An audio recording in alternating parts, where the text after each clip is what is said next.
Hello doctors. ये मेरे यानी डॉक्टर समीन मंसूरी के नक्स्वामिका के माइंड रूब्रिक्स का पहला वीडियो है। Ambition much ambitious for money, ambitious much ambitious for fame, ambitious means employed every possible. Nux vomica एक बहुत सक्सेसफुल इंसान बनना चाहता है और उसे लाइफ में दौलत और शोहरत दोनों चाहिए। अपने इस मकसद को हासिल करने के लिए वो साम दाम दंड भेद यानी कोई भी तरीका अपना सकता है, चाहे वो सही हो या गलत।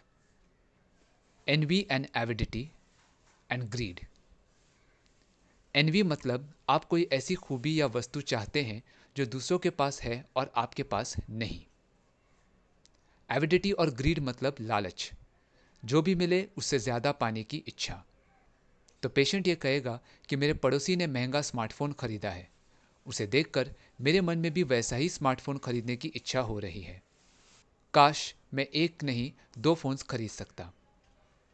जब आप दवाई बनाते हैं तो ये पेशेंट आपसे कहेगा, डॉक्टर साहब आप गोलियों में सिर्फ 2-3 ड्रॉप्स ही डालते हो, इतने कम ड्रॉप्स में मेरा क्या होगा? 8-10 ड्रॉप्स डालो, तब कुछ बात बनेगी। इस तरह पेशेंट को हर मनचाही चीज़ ज़्यादा क्वांटिटी में चाहिए। Irritability while idol. आइडल मतलब बिना किसी काम वाली स्थिति। तो जब नक्स्वामिका पेशेंट का सारा काम पूरा हो जाता है और जब उसके पास कोई काम बाकी नहीं रहता तो वो चिढ़ जाता है। Activity desire for.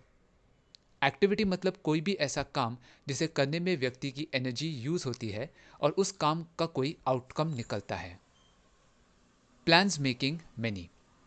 पेशेंट एक सीरीज ऑफ स्टेप्स तैयार करके अपने मकसद को पूरा करने की कई योजनाएं बनाता है। प्लान्स हमेशा फ्यूचर के लिए बनाए जाते हैं। आर्डेंट। आर्डेंट यानी किसी काम को बड़े उत्साह और जोश से करना। नक्स्वामिका अपने लक्ष्य को हासिल करने के लिए बहुत उत्साह से काम में लगा रहता है। Buoyancy alternating with डेस्पॉन्डेंसी। बायोंसी मतलब पानी में डूबने के बजाय उसके ऊपर तैरना। डूबना लो फीलिंग दर्शाता है, जबकि पानी की सतह पर तैरना जिंदा रहने की या सरवाइव कर पाने की सफल कोशिश दर्शाता है। डेस्पॉन्डेंसी मतलब दुखी होकर सारी उम्मीदें छोड़ देना। नक्स्वामिका पेशेंट बुरे हालात के कारण कुछ समय के लिए पूरी तरह से निराश हो जाता है, लेकिन थोड़ी ही देर बाद उसे जीने की उमंग महसूस होने लगती है। एग्जाम्पल, जब पेशेंट अपनी बीमारी के बारे में सोचता है तो वो दुखी और निराश हो जाता है कि वो नहीं बचेगा, लेकिन थोड़ी देर बाद उसे लगता है कि इतनी जल्दी हार मानना गलत है और वो फिर से ठीक होने के जोश और उत्साह से भर जाता है। वो नेगेटिव इमोशंस से कुछ ही वक्त में बाहर निकल आता है। ऑप्टिमिज्म। ऑप्टिमिज्म मतलब बुरे हालात में कोई अच्छी चीज़ हुई है ऐसी सोच रख कर खुद को प्रोत्साहित करना। एग्जाम्पल, एक पेशेंट ने कहा कि हर प्रॉब्लम का सलूशन होता है, इस दुनिया में ऐसी कोई बीमारी नहीं जिसका इलाज ना हो, बस हमें वो सही दवाई ढूंढनी होती है। तो इसी तरह मेरे फेस के वाइट स्पॉट्स के लिए भी कोई दवाई ज़रूर होगी। पॉजिटिवनेस। पॉजिटिव यानी किसी बात का पक्का यकीन होना। पेशेंट को ये पूछा गया कि अगर ये सर्दी बुखार का कारण कोरोना हुआ तो? इस पर पेशेंट बोली कि अगर कोरोना हुआ भी तो क्या हुआ, हम दवाई ले लेंगे तो ज़रूर ठीक हो जाएगा। परसिवियरेंस। परसिवियर मतलब कठिन परिस्थिति या असफलता के बावजूद बिना निराश हुए अपनी कोशिश करते रहना।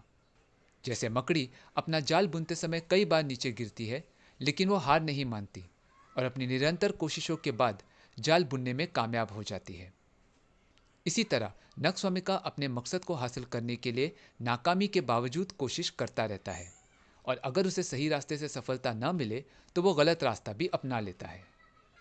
Deceitful, sly, corrupt, venal, politicians. Deceitful यानी धोखा देकर अपना लक्ष्य पूरा करना। करप्ट वेनल मतलब भ्रष्ट इंसान जो रिश्वत लेकर या रिश्वत देकर गलत काम भी करवा लेता है। पॉलिटिशियन यानी ऐसा व्यक्ति जो किसी ऑर्गेनाइजेशन में धोखे से फायदा हासिल करता है। ऐसा नेता जनता का विश्वास जीतने के लिए झूठे वादे करता है और फिर कुर्सी मिलने के बाद सारे वादे भूल जाता है। अब नक्स्वामिका एक ऐसा इंसान बन जाता है जिसका ईमान बिकाऊ है। बस सही कीमत देने वाला कोई मिल जाए तो नक्स्वामिका उसके फेवर में कोई भी डिसीजन ले सकता है। जैसे किसी फ्लाईओवर को बनाने के टेंडर के लिए अगर एक ने ज़्यादा रिश्वत दी तो नक्स्वामिका उस आदमी को प्रोजेक्ट दे देता है, भले ही फिर उसने पहले किसी और को प्रोजेक्ट देने का वादा किया हो। जिसने ज़्यादा रिश्वत दी, नक्स्वामिका उसकी तरफ हो जाता है।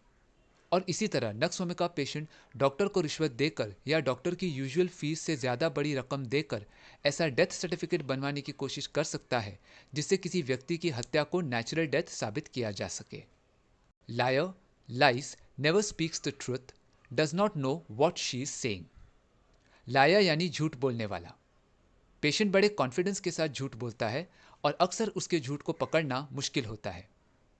एग्जाम्पल, पेशेंट डॉक्टर की आंखों में आंखें डालकर झूठ बोलता है कि वो अपनी बीमारी के लिए पिछले 3 साल से दवाई ले रहा है, जबकि इसके दोस्त ने बताया कि ये साल में सिर्फ 2 या 3 बार ही डॉक्टर के पास जाकर 2-3 दिन की ही दवाई लेता है। अब पेशेंट को ये बात समझ नहीं आती कि साल में 2-3 दिन की दवाई लेने का मतलब 3 साल से इलाज करवाना नहीं होता। Selfishness, egoism, occupied at first with himself and besides with others for his own profit and loss for others। Selfish मतलब खुदगर्ज, स्वार्थी, जो सिर्फ खुद के बारे में ही सोचता है। नक्स्वामिका इतना मतलबी होता है कि अगर उसके निजी फायदे में किसी का भारी नुकसान भी हो रहा हो तो उसे बिल्कुल भी फर्क नहीं पड़ता। ऐसे लोगों का मूल मंत्र है, अपना फायदा है बनता, नुकसान में जाए जनता। एग्जाम्पल, जब एक बिजनेसमैन को पता चला कि उसकी कंपनी द्वारा लॉन्च किए जाने वाले कोल्ड ड्रिंक में पेस्टिसाइड्स की बहुत ज़्यादा मात्रा है, तब भी उसने वही कोल्ड ड्रिंक मार्केट में सप्लाई कर दिया। उसका ये लॉजिक था कि देश में लाखों लोग गटर का पानी पीते हैं तो क्या फ़र्क पड़ता है, बस मेरा और मेरी कंपनी का नुकसान नहीं होना चाहिए। परफिडियस, परफिडियस मतलब जिसके प्रति वफादार रहना चाहिए उससे दगा करना। एग्जाम्पल, एक औरत ने डॉक्टर से कहा कि अगर उसके हस्बैंड के स्पर्म प्रॉब्लम की वजह से वो आईवीएफ के द्वारा मां नहीं बन सकती तो वो डोनर स्पर्म के साथ आईवीएफ करवाने के लिए भी तैयार है। हस्बैंड को यही समझने दो कि वही होने वाले बच्चे का बाप है। ये बात कि बच्चे का बाप कोई और है उसके हस्बैंड को बताने की कोई ज़रूरत नहीं है। अब शादी में पति पत्नी के बीच विश्वास होना ज़रूरी है और आईवीएफ करवाते समय हस्बैंड को ये बात मालूम होनी चाहिए कि उसका खुद का स्पर्म इस्तेमाल किया जाएगा या डोनर स्पर्म। इस बात को छुपाकर पत्नी पति के साथ फरेब कर रही है। ईगोटिज्म, सेल्फ एस्टीम जनरल। ईगो मतलब अहंकार और सेल्फ एस्टीम मतलब स्वाभिमान।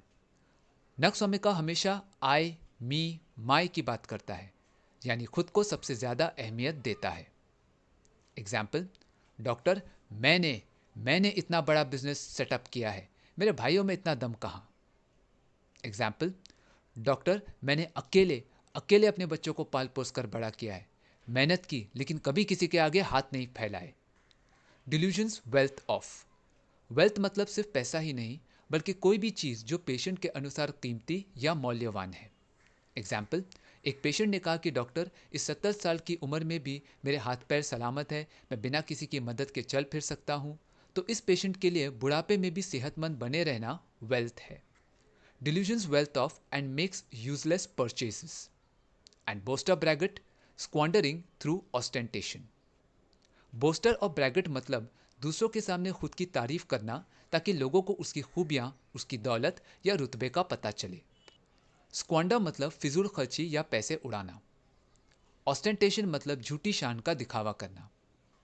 अपने अचीवमेंट्स की वजह से पेशेंट को अमीरी का एहसास होता है, लेकिन सिर्फ मुंह से खुद को धनवान बोलना नक्स्वामिका के लिए काफ़ी नहीं होता। तो इसलिए पेशेंट बेवजह की चीज़ें सिर्फ खुद को दूसरों की नज़रों में रईस साबित करने के लिए खरीदता है। ये फिजूल खर्ची करना और पैसे उड़ाना उसके लिए नुकसानदायक साबित होता है। एग्जाम्पल, पेशेंट ने कहा, डॉक्टर, मैं तो लाखों में कमाता हूँ, इसीलिए तो मैंने अपने दोस्तों के लिए 5 स्टार होटल में एक शानदार पार्टी दी। जबकि पेशेंट का भाई ये कहेगा कि खुद को दौलतमंद साबित करने में पेशेंट ने न जाने क्या क्या खाने पीने की चीज़ें ऑर्डर कर डाली और अपनी सारी कमाई एक ही पार्टी देने में उड़ा दी। Delusions of animals sees vermin crawl about and delusions of animals creeping of worms। Vermin मतलब एक बहुत ही नीच और घटिया व्यक्ति जिसे सब नफरत करते हैं। वर्म्स यानी कीड़े या कोई भी ऐसे लोग जिनकी कोई इज्जत नहीं करता।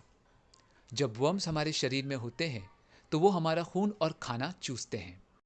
क्रॉल एंड क्रीप मतलब बहुत ही धीमी गति से रेंगते हुए चलना।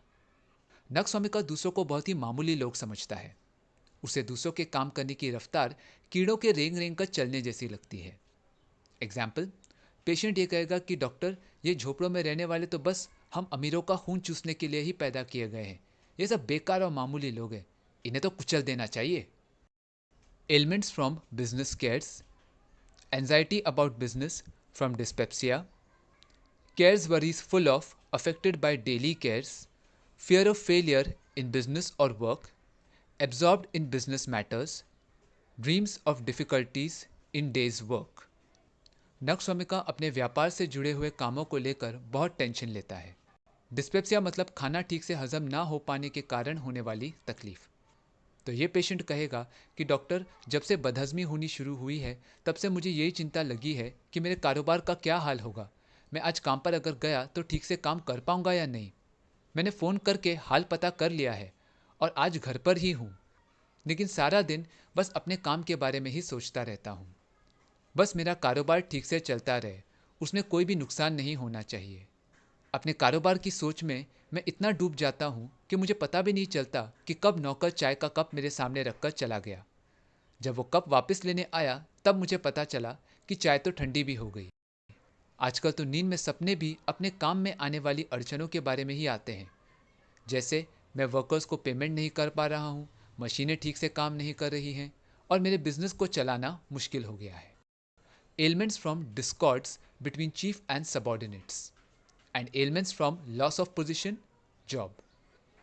डिस्कॉर्ड मतलब किसी बात को लेकर आपसी सहमत या रजामंदी न होने के कारण कहासुनी हो जाना। अगर पेशेंट की अपने बॉस या सीनियर के साथ प्रमोशन, सैलरी या और किसी बात को लेकर अनबन हो जाए तो नक्सवामिका बीमार हो जाता है। और अगर किसी भी वजह से पेशेंट को जॉब से निकाल दिया जाए या उसकी पोस्ट किसी और को देकर उसे दूसरी कम सैलरी वाली पोस्ट दी जाए तो इस बात से भी पेशेंट में डिजीज स्टेट पनपने लगती है। Elements from scorn, being स्कॉन्ड।